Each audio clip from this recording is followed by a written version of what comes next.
La vergüenza del ser superior. Saludos. Les traigo bendiciones, mis muy queridos amigos. Bendita sea esta hora. Benditos sean cada uno de ustedes y sus seres queridos. He hablado largamente con ustedes de la culpa y la vergüenza que todos los seres humanos sienten de su ser inferior, de sus defectos y debilidades, de sus conceptos erróneos y sus desviaciones. Esta noche me gustaría hablar de otro aspecto de la personalidad humana, la culpa del ser superior, de lo mejor y más noble que hay en el corazón humano. Esto puede sonar increíble, no obstante, así es. Estoy seguro de que todos ustedes reconocerán la verdad de estas palabras cuando escuchen atentamente. Por extraño que parezca, las personas se sienten tan avergonzadas de sus facultades de amor, humildad, generosidad, lo mejor que tienen que ofrecer, como de la parte pequeña, egoísta y tacaña de su naturaleza. Consideremos a qué se debe esta tragedia interna, esta lucha sin sentido. La causa es un factor principal que varía con cada individuo en alcance, detalle y manifestación. Cuando un niño se siente rechazado, y ya saben que todos los niños se sienten así, no importa si justificada o injustificadamente, en la mayor parte de los casos se siente más rechazado por uno de los padres que por el otro. Esto no tiene que ser así en realidad, porque el padre mismo que parece rechazar puede tener más amor real por el niño que el otro padre. Pero lo que cuenta es cómo se siente el pequeño a medida que las impresiones internas se acumulan para formar las imágenes, las conclusiones erróneas petrificadas y establecer los patrones de la vida emocional subsecuente de la persona. El niño querría ser amado y aprobado en una medida mucho mayor de lo que es posible, especialmente por el padre que parece rechazarlo. Cuando esta ternura y este afecto exclusivos no se brindan, el niño lo siente como un rechazo, y en su alma surge una confusión. En las emociones que el niño siente vagamente, el amor y la aceptación de este padre en particular se convierten en el objetivo más deseable, tanto más cuanto que el amor y la aceptación, en la medida en que el niño los desea, parecen algo inalcanzable. El objetivo deseado, el amor y la aceptación exclusivos, se confunde con el padre que lo niega. En la mente confusa e inmadura del niño, el rechazador se vuelve ahora deseable y toma el lugar de lo que originalmente se deseaba: amor, aprobación y aceptación exclusivos. Un resultado adicional de esta confusión es que el rechazador parece poco amoroso. La madre o el padre es deseable también porque lo que se desea de ella o de él es deseable. Por lo tanto, ser poco amoroso es un estado deseable. La psique del niño dice: si soy poco amoroso, seré deseable, mi amor será codiciado. Así como yo no rechazo a mi rechazador, tampoco seré ya rechazado. Como el rechazador parece frío, distante y sin emociones, este patrón de conducta, imaginado o real, se vuelve deseable y algo que hay que emular. Cuando consideren este proceso interno, encontrarán de nuevo que aunque el proceso no es lógico cuando se le analiza y las emociones se traducen en pensamientos claros, tiene su propia lógica limitada y muy comprensible en la mente del niño. Ningún conflicto que surge en la psique carece completamente de sentido, aunque las emociones puedan ser muy limitadas y defectuosas cuando se les examina de cerca. Solo es posible obtener un cuadro verdadero cuando se entiende la extraña lógica de las emociones confusas. Con la confusión acerca del rechazo paterno o materno en el inconsciente, la personalidad se convierte en un ser maduro en otros sentidos, pero conserva la impresión específica que va a influir en toda su vida emocional. En lo más profundo de su inconsciente, siente que es indeseable y por lo tanto vergonzoso demostrar todo aquello que todavía ansía el niño que lleva adentro. El que un individuo se esconda del amor y se niegue a amar está determinado mucho menos por el temor de ser lastimado y decepcionado que por las circunstancias paternas que aquí revelamos. Es importante que reconozcan este elemento en ustedes, no importa de qué manera oculta y contradictoria pueda manifestarse por medio de impulsos y compulsiones opuestos. De este conflicto surgen problemas que rompen el corazón. Solo pueden eliminarse si se reconoce la conclusión equivocada básica con todas sus reacciones en cadena y sus ramificaciones. Tenemos, por una parte, la culpa del egoísmo y el egocentrismo que hacen del amor una aventura poco rentable y desventajosa. Y tenemos, por la otra, la vergüenza de amar. Este conflicto en sí destroza el corazón humano. Tratan de forzarse a amar, mientras que su deseo natural de amar de verdad, que viene del ser superior, se apaga porque se avergüenzan de él. Así pues, se sienten culpables de no amar y avergonzados de amar. Consideren también que el niño se siente profundamente humillado cuando anhela amor y afecto, pero recibe rechazo. En su mente inconsciente se forma la idea de que amar es humillante. Como la persona más deseable para el niño le ha negado el amor y la expresión libre de sentimientos, el amor debe de ser algo vergonzoso que uno tiene que ocultar.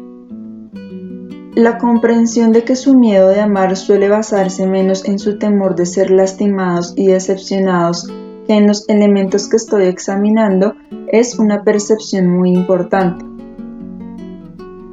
En su autobúsqueda pueden encontrar la existencia de este conflicto reconociendo diversos síntomas.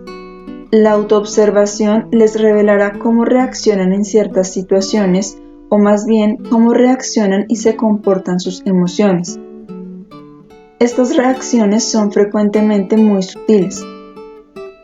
Estas sutilezas se manifiestan cuando les da vergüenza pedir algo o cuando detectan un sentimiento agudo de vergüenza de mostrar su corazón y expresar su más íntima necesidad.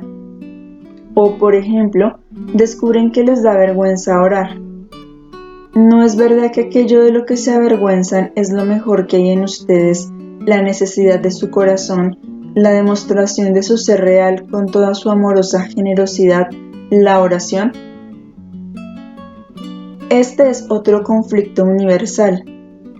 A veces es muy obvio, pero luego se complica con tantos otros conflictos que resulta difícil de detectar. No obstante, algo de este conflicto básico existe en todos los individuos. Ciertas circunstancias específicas también juegan un papel y determinan la intensidad de este conflicto.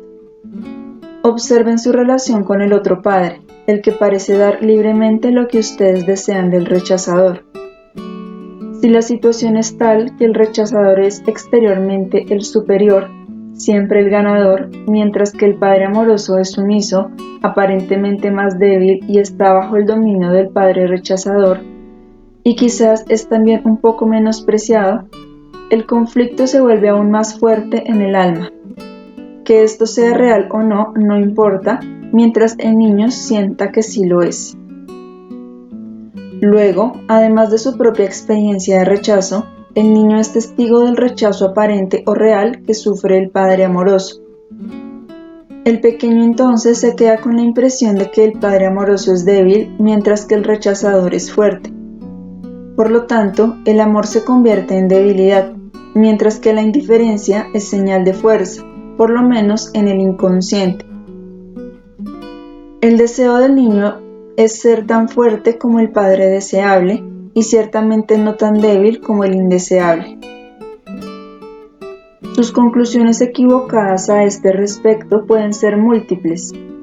Puede ser completamente falso que el rechazador sea fuerte, mientras que el padre amoroso sea débil. Puede ser todo lo contrario, pero la situación entre sus padres podría ser en realidad muy parecida a lo que ustedes ven. Entonces la conclusión equivocada es que no es el amor lo que vuelve débil al padre dadivoso, sino otros atributos. Podría ser que la causa de la debilidad fuera una distorsión del amor. o la capacidad de amar es relativamente real y son otros factores los que causan la debilidad y afectan la capacidad amatoria. Por otra parte, el rechazador fuerte podría no ser realmente fuerte. Podría tener muchas cualidades deseables dignas de emulación, pero ciertamente no la frialdad y la inhibición de las mejores cualidades de su personalidad.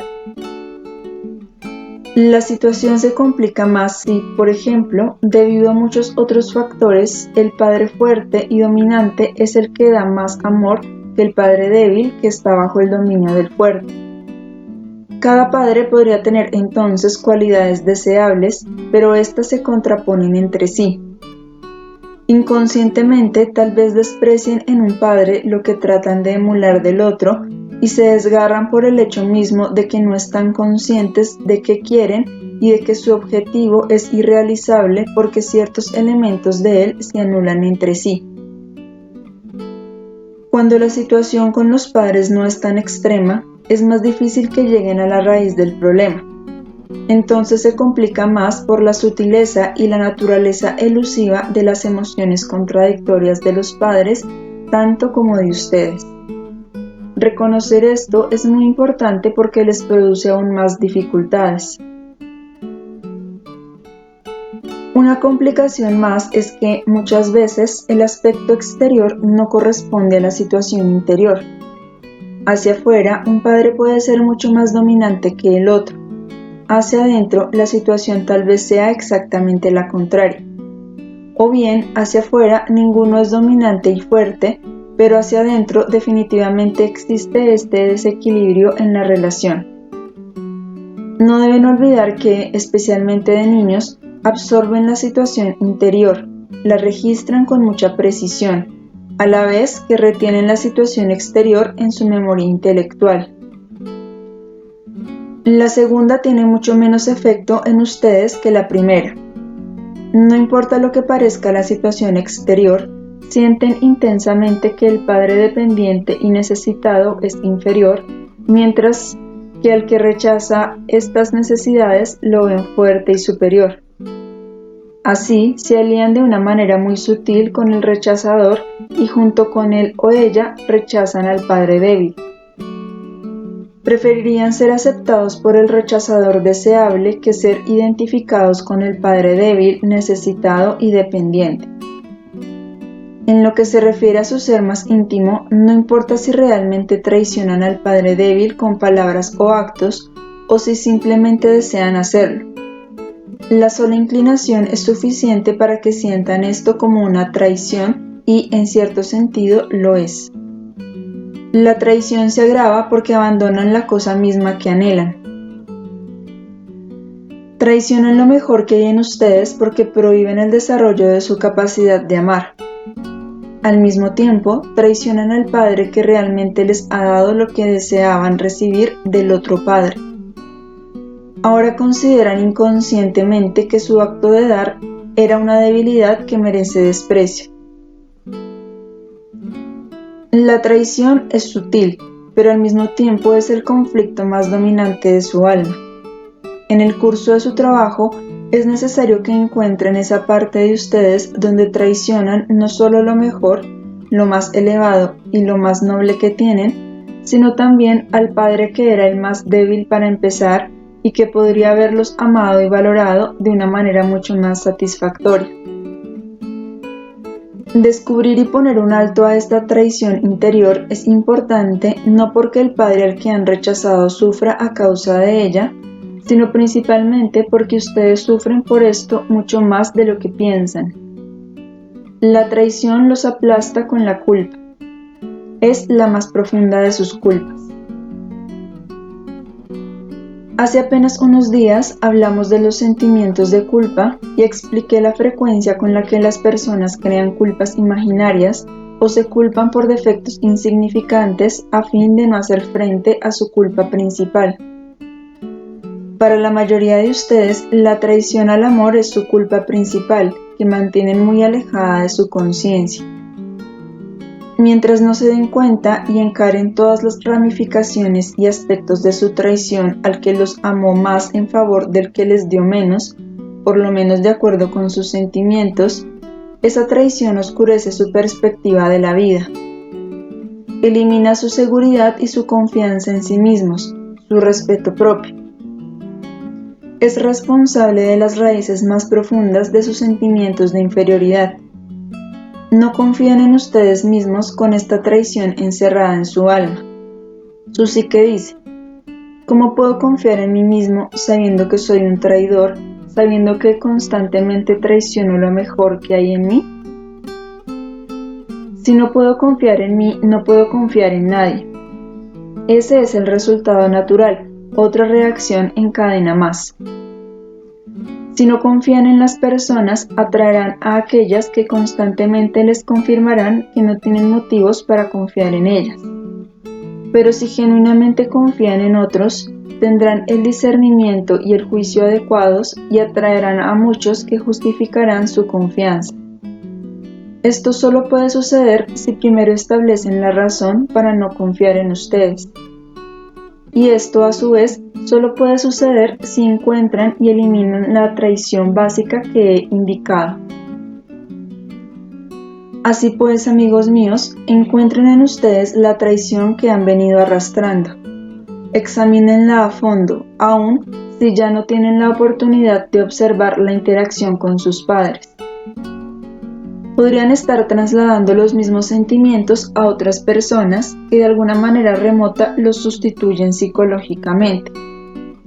Podría tratarse de un amigo, un esposo, una esposa, un pariente, un socio, alguien cercano y amado e importante para ustedes de alguna manera.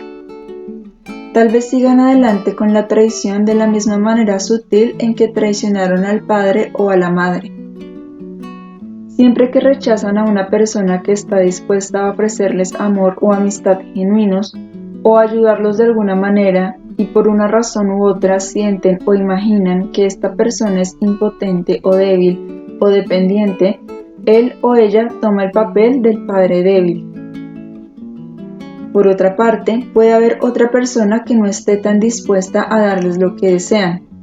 No tiene que ser amor. Puede ser respeto, admiración, aceptación. Entonces, esta persona asume el papel del padre rechazador.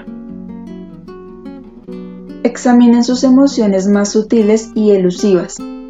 Busquen detrás de los aspectos a veces válidos que podrían ser todavía racionalizaciones de la traición interna que cometen otra vez contra el padre, así como contra su ser más íntimo.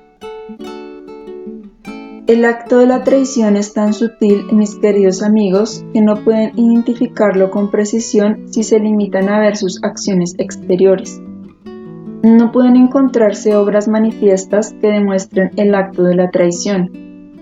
Si no están verdaderamente deseosos de examinar sus reacciones y emociones más íntimas a este respecto, nadie puede convencerlos. Encontrarán argumentos excelentes para demostrar que no es así. Pero su corazón jamás se convencerá y esto es lo que realmente importa. El problema, en sus términos más sencillos, se basa en la siguiente conclusión equivocada. El amor es debilidad. Negar el amor y el afecto es fuerza. Como ustedes no desean ser débiles y necesitados, no solo emulan a la persona que corresponde a su concepto equivocado de fuerza, sino que también traicionan al que les parece débil. Una vez que encuentren las emociones, reacciones y actitudes que corresponden a este concepto erróneo, podrán reconsiderar los conceptos y formar otros nuevos de acuerdo con la verdad. Entonces verán que existen en ustedes muchas confusiones y errores que los llevan a cometer actos de traición que tienen muchas otras consecuencias negativas en su vida interior y exterior.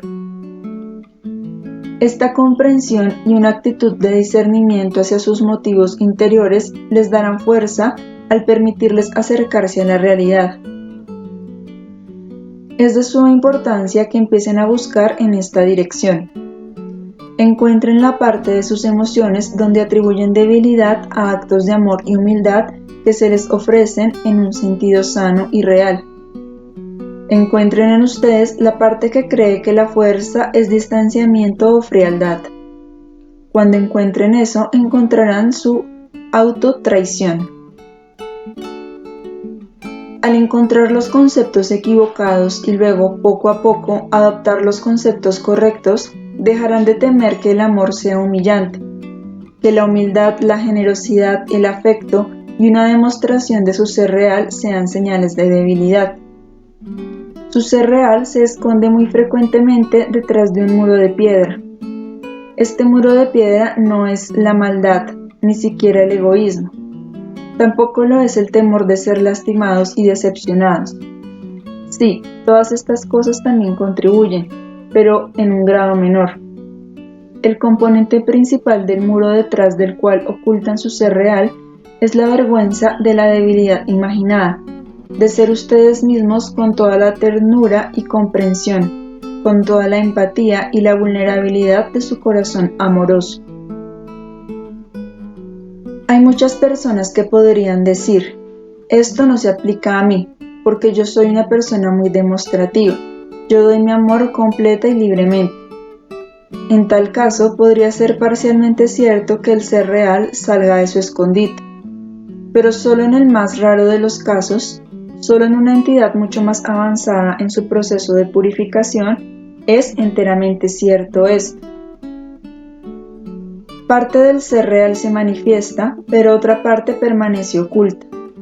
Sí, tal vez tengan el corazón generoso que quiere dar lo máximo posible y cuyo amor puede penetrar las muchas capas de errores y conceptos equivocados.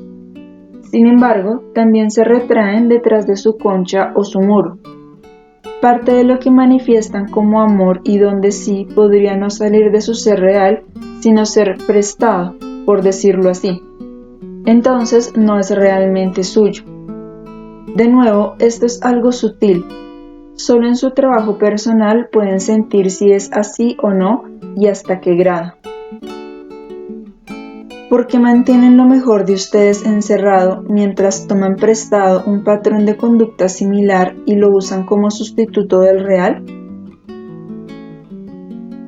La personalidad amorosa, generosa, extravertida, que tal vez manifiesten a veces, podría muy bien ser solo una parte de su ser real.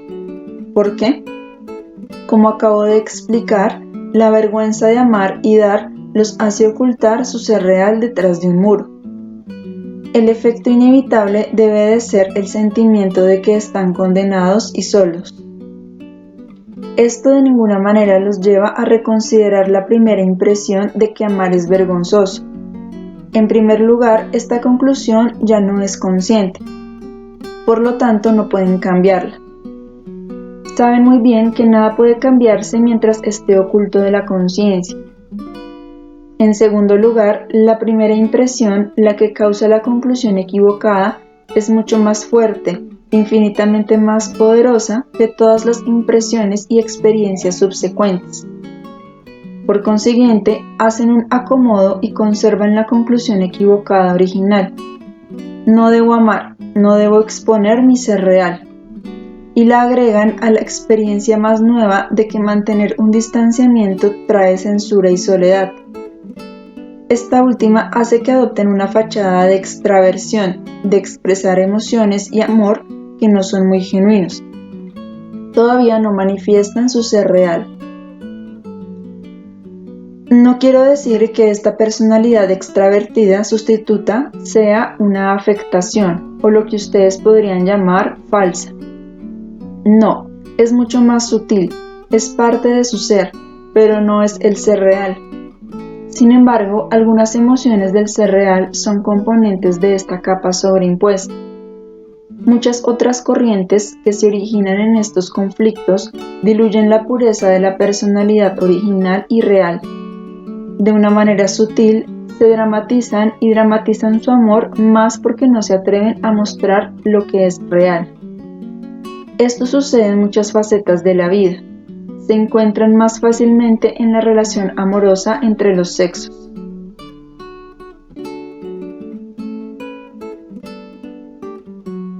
Pueden ver a dónde los llevará esta fase específica del trabajo. Al encontrar y entender cómo se aplica la traición a su propio caso, También descubrirán que mantienen oculto su ser real la mayor parte del tiempo. Con esta comprensión preparan el terreno para permitir que su ser real evolucione, que salga a la luz. Este trabajo no es tan fácil como podría parecer. Tampoco es tan difícil como podrían imaginarlo algunos de ustedes. Tal vez ya sientan a estas alturas que la meta de la purificación es liberar su verdadera personalidad. Ese es el verdadero significado de la libertad y la única manera posible de vivir felizmente, de ser fuerte en un sentido sano y real. El hecho mismo de volverse consciente del conflicto universal en torno a la vergüenza del ser superior, de empezar a sentir cómo existe en ustedes personalmente, incluso mucho antes de que puedan abrir la puerta de la prisión y dejen salir su ser real, los llevará a experimentar una maravillosa fuerza interna nueva. La conciencia de que esto existe en ustedes y la observación constante de cómo se manifiesta en sus reacciones emocionales diarias los acercará más a la eliminación de los barrotes de su prisión, de manera que puedan liberar a su ser real. Su ser real se regocijará. Entonces verán claramente y sin duda que estaba mal haber pensado que tenían que esconder lo mejor que hay en ustedes, que era algo vergonzoso. Verán qué carga innecesaria era mantener oculto su ser real. Una persona lo ocultará detrás de una máscara de frialdad y pseudofuerza. Otra lo esconderá detrás de una capa sobreimpuesta de algo que se parece al ser real en todos sus mejores aspectos, pero que no es precisamente eso. En ambos casos tienen que eliminar la capa falsa y mirar ahí donde está el ser real. Permítanle salir de su escondite, aun si al principio lo hace solo en raras ocasiones y con gran cautela. Pero entonces el ser real verá que no tienen que temer, que no tienen que sentir vergüenza. El miedo es, en su mayor parte, una consecuencia de la vergüenza de la exposición. Mediante este proceso eliminarán el mundo fantasmagórico que han creado a partir de las falsas impresiones de su niñez. No tienen idea del enorme alivio que es exorcizar este mundo fantasmagórico y vivir en la realidad. Solo el ser real puede vivir en ella, ya que las capas sobreimpuestas, creadas a partir de conceptos irreales, no pueden vivir en un mundo de realidad. Vivirán en libertad. Ya no considerarán necesario traicionar lo mejor que hay en ustedes, ni traicionar a otro. ¿Hay preguntas sobre este tema, amigos míos? Pregunta: ¿cómo se relaciona todo esto con el complejo de Edipo? Respuesta: en la condición llamada complejo de Edipo, la conexión entre él y el conflicto del que he hablado es como sigue. El despertar del instinto sexual se mezcla con el anhelo de ser amado por el padre rechazante. Cuando este es el caso, el conflicto se agrava. Cuando el instinto sexual que despierta se vuelve hacia el otro padre, el que no rechaza o rechaza mucho menos, el problema que analizamos esta noche puede no ser tan fuerte, pero entonces la condición del alma puede ser mucho más complicada y discordante. Es imposible generalizar. Cada caso es único y tiene que investigarse. Entonces puede uno ver cómo se conecta todo. Pregunta: leí un libro llamado Conciencia Cósmica. Dice: la pérdida del sentido del pecado es una de las características más notables del estado de conciencia cósmica. ¿Qué significa esto? Respuesta: el mundo terrenal, como lo saben todos ustedes gracias a las conferencias y enseñanzas que han recibido, es un mundo de irrealidad. Pueden llamarlo una realidad temporal. Las cosas que experimentan, las deducciones que hacen con la lógica superficial del intelecto, que ignora la verdad espiritual y absoluta, son defectuosas. Tienen un valor y una verdad limitados, como las conclusiones erróneas del alma a las que llega el niño, que se aplican correctamente a una situación específica. No carecen de su propia lógica peculiar, por limitada que ésta sea. No obstante, estas conclusiones son erróneas y poco realistas si se aplican como verdad general de la vida. La misma relación existe entre las conclusiones y las deducciones que el intelecto forma correctamente, tal como se aplican a las circunstancias temporales de ciertas condiciones en esta vida del plano terrenal, y las leyes espirituales de la realidad absoluta en que estas mismas deducciones y conclusiones son erróneas. El pecado, como lo saben todos ustedes, no es más que ignorancia, es distorsión. Nadie es perverso o malo o malicioso porque disfruta ser así. Una persona puede ser todas esas cosas porque cree equivocadamente que le sirven de protección. Cuanto más se analicen y se entiendan ustedes, más descubrirán que esto es cierto en su propio caso, y por lo tanto debe ser cierto también para los demás. Así, cuando las personas se comporten negativamente, ya no se sentirán asustados ni personalmente involucrados. Ya no les causará dolor. Esto puede sonar imposible, pero es cierto. Cuando una persona ha elevado su conciencia y tiene vislumbres de la verdad absoluta, se da cuenta de que no hay perversidad, maldad, pecado, malicia. Todo esto predomina solo mientras viven en esta esfera terrenal, con la limitada perspectiva que causan sus propias distorsiones. Una vez que se eleven por encima de este estado de error, verán que todo el mal de este plano no es nada sino un arma defensiva, o más bien un arma pseudodefensiva, ya que en realidad tiene el efecto opuesto. Una vez que entiendan el motivo del mal y del pecado, ya no los temerán, ya no sentirán que su vida está en juego, y por lo tanto perderán el sentido de su realidad. Todos ustedes están en camino de experimentar esta verdad, por lo menos hasta cierto grado. Cuando encuentran y disuelven sus propias conclusiones erróneas, nada les impide ya amar y ser libres. Entonces eliminan la parte de ustedes que estaba en la oscuridad, que era egoísta y poco amorosa debido a las conclusiones erróneas. Allí donde han encontrado y eliminado el error, tienen un concepto verdadero de la realidad, pueden amar sin miedo y por lo tanto viven sin pecado, si quieren usar esta expresión.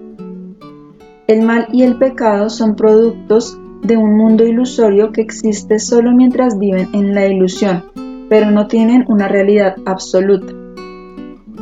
En el momento en que elevan su conciencia, se liberan de la ilusión, ya no tienen ninguna realidad.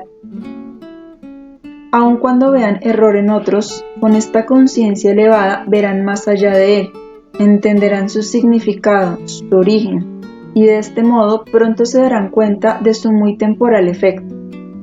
En realidad, el error o pecado no tiene efecto alguno sobre la realidad, solo afecta a los que aún viven en la irrealidad mientras viven en ella. Pregunta. Me gustaría hacer una pregunta sobre el Génesis. En el jardín del Edén, los dos árboles, entiendo por qué se prohibió comer el fruto del árbol del conocimiento, porque tenemos que adquirirlo lentamente por nosotros mismos en vez de que se nos sirva en bandeja de plata. Pero no entiendo el otro, la inmortalidad. Después de todo, como espíritus somos inmortales de todos modos, así que ya hemos comido el fruto. ¿Por qué está prohibido? Respuesta. Se refiere naturalmente a tu vida en la tierra. Se aplica, tal como el árbol del conocimiento, al espíritu encarnado. El significado de los dos árboles no podría aplicarse al espíritu liberado que vive en la realidad absoluta del mundo espiritual. Si los seres humanos nacieran con la convicción interna, la certidumbre interna, no la producida por el trabajo del autodesarrollo, de que son inmortales en espíritu aunque no estén todavía purificados, su instinto de sobrevivencia sería demasiado débil. Tienen que tener la incertidumbre en la medida en que todavía tienen que resolver sus problemas y confusiones internos.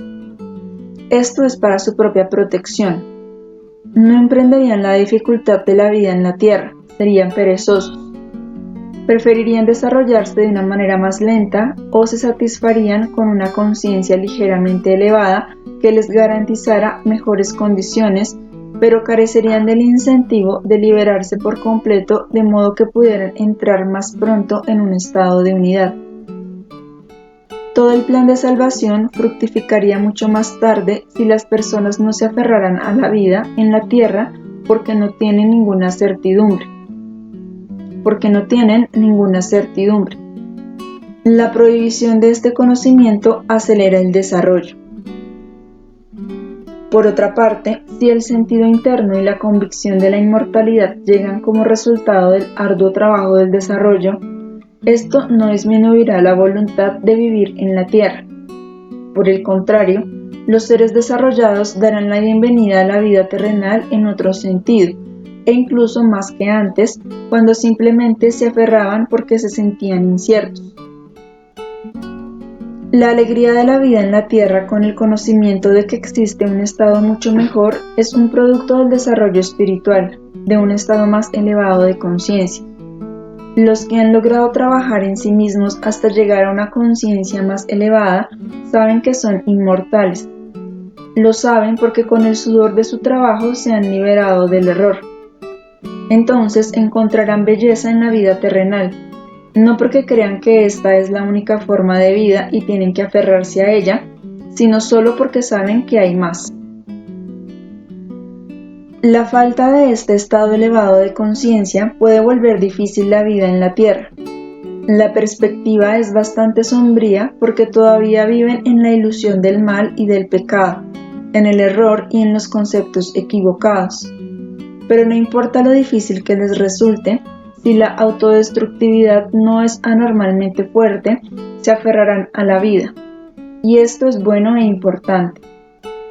No obstante, si en ausencia del crecimiento orgánico del autodesarrollo, la convicción interna de la inmortalidad, no hablo de creencia, se les diera a los humanos en una bandeja de plata, como dijiste, no se aferrarían a la vida. No digo que estas personas necesariamente se suicidarían, pero no se despertaría su afán de lucha por mantener viva su alegría por la vida, aunque ésta se manifestara solo en raras ocasiones, ni su capacidad de ver la belleza de ella. Mis queridísimos amigos, me retiraré ahora a mi mundo y los dejaré otra vez con bendiciones divinas, con amor y fuerza, con toda la ayuda que podemos dar a cada uno de ustedes que están en este camino. Que esta voluntad que tienen de trabajar en sí mismos para alcanzar la libertad real les traiga la alegría a la que tienen derecho y que pueden conseguir por medio de su autoliberación.